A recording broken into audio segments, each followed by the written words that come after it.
कपड़े धोने वाली बहू। शादी के पहले से ही विभा को कपड़े धोने का बड़ा शौक था। कभी नल के नीचे तो कभी तालाब के पास। अरे मेरी नीली वाली लुंगी नहीं दिख रही है। विभा की अम्मा कहाँ रखी है? वो तो विभा ने परसों ही धोकर रखी थी आपकी अलमारी में, देखो वहीं होगी। वो ना मैंने आज धो दी, मुझे लगा कि गंदी हो गई होगी। अरे कैसे गंदी हो गई थी, उसे तो मैंने पहना भी नहीं। हे भगवान, इस लड़की के कपड़े धोने की आदत से परेशान हो गया हूँ मैं। जितना तो घर में राशन नहीं आता उससे कहीं ज्यादा डिटर्जेंट पाउडर का खर्चा है।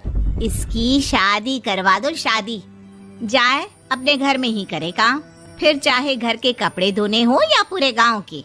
हाँ ठीक बोल रही हो, देखता हूँ मैं कोई लड़का। वो दिन भी आ जाता है जब विभा को देखने लड़के वाले आ जाते हैं। लड़की मुझे अच्छी लगी। होने वाली सास कहती है, बेटी अगर कुछ पूछना है तो पूछ लो। वैसे तो हमारी लड़की बहुत ही शर्मीली है, जो बोल दो वो मान लेती है, इसे क्या पूछना होगा। अरे कैसी बात कर रही हो माँ, मुझे इन लोगों के घर रहना है, सवाल तो कई है। हाँ हाँ बेटा पूछ लो ना, क्या पूछना है। आप लोगों के घर कपड़े कौन धोता है? सास का मुंह बन जाता है। देखो अगर तुम ये कहना चाहती हो कि तुम्हें कपड़े धोने नहीं आते तो सुन लो, कपड़े मैं ही धोती हूँ, लेकिन तुम्हारे आ जाने के बाद मैं रुमाल तक नहीं धोऊंगी।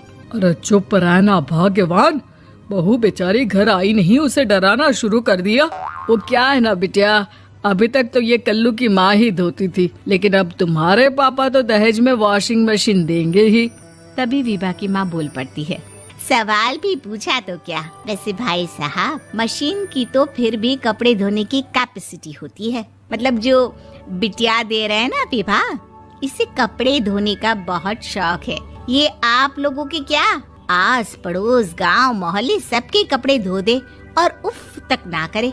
बाहर देखा नहीं आपने कितने कपड़े सूख रहे हैं, सब हमारी बिटिया ने ही तो धोए हैं। बस भी करो ना माँ, शर्म आ रही इतनी तारीफ सुनकर। और तो और एक दाग निकाल कर दिखाओ तो मान जाओ। हाँ अच्छा माफ करना बेटा, मैंने गलत समझा, हमें तो रिश्ता बहुत पसंद है। और ऐसे जुड़ जाता है रिश्ता कपड़े धोने का शौक रखने वाली विभा का। उसकी शादी हो जाती है कोयला फैक्ट्री में काम करने वाले कल्लू के साथ। शादी के बाद अचानक विभा चिल्लाती हुई सास के पास आती है, सासू माँ, अरे सासू माँ कहाँ है आप? ये तो धोखा है, धोखा दिया आप लोगों ने मुझे। इस ससुर के चक्कर के बारे में पता चल गया।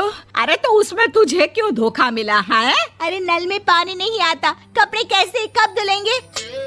अच्छा तू पानी नहीं आ रहा उसकी बात कर रही है। तो आपने क्या सोचा? कुछ नहीं।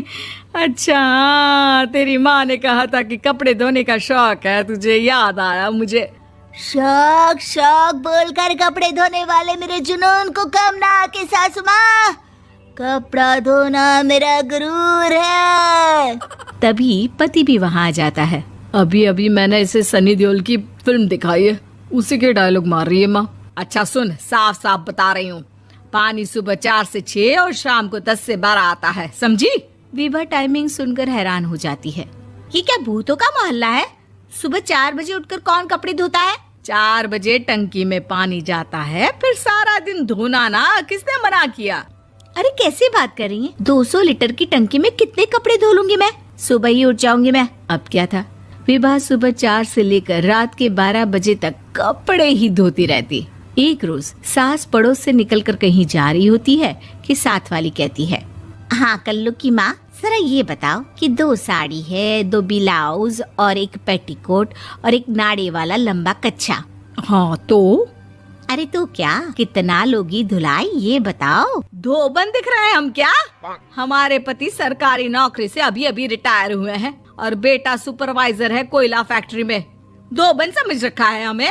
हाय रे कल्लू की अम्मा, माफ कर दो, वो तो मोहल्ले में यही सब बता रहे थे कि तुमने बहू को कपड़ा धुलवाने के काम में लगा दिया है। सास को पड़ोसन की बात सुनकर गुस्सा आ जाता है। वो घर पहुंचती है जहां घर के बाहर ही इतने सारे कपड़े सूख रहे होते हैं जितने कि किसी धोबन के घर पर। अरे ओ कल्लू की दुल्हन, बाहर निकल। माँ जी यहीं आ जाओ, बाथरूम में चादर धो रहे हैं हम।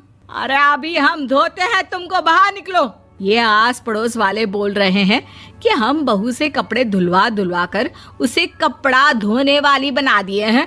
अरे छोड़ो ना माँ जी, किन लोगों की बातों में आती हो। आस पास के लोगों का तो काम ही होता है कि वो किसी तरह सास बहू को लड़ा दे। बहू सारे घर के कपड़े धोती है, ये क्या कम है? बोलिए। सास को भी लग जाता है कि वो बहू का ये सनकीपन नहीं छुड़वा सकती, इससे अच्छा है कि खुद ही चुप हो जाए। एक रोज सास और बहू मंदिर जाते हैं, जहाँ सास की साड़ी वहाँ खड़ी भीख मांगने वाली से मिलती है। माँ जी क्या बात है, आपकी साड़ी उस भिखारन से कितनी मिल रही है ना? हाँ हाँ देखो तो, दोनों की साड़ी मिल रही है। क्या बात है कल्लू की अम्मा, तुम खुद को तो अफसर की बीवी बताती हो और ऐसी सिंपल सी प्लेन साड़ी पहनकर घूमती हो। सिंपल और प्लेन नहीं है ये साड़ी। तो क्या सोने के धागे से फूल बने हैं? कुछ भी सासू माँ, कुछ भी। हाँ बने थे इस साड़ी में सोने के धागे से फूल। मेरे पति लेकर आए थे मद्रास से स्पेशली मेरे लिए 10,000 की। ताहे भाई साहब इस भिखारन के लिए भी सेम टू सेम साड़ी लेकर आए होंगे 10,000 की। सास उस वक्त तो कुछ नहीं कहती, लेकिन बहू के साथ घर आती है और अलमारी से एल्बम निकाल कर लाती है।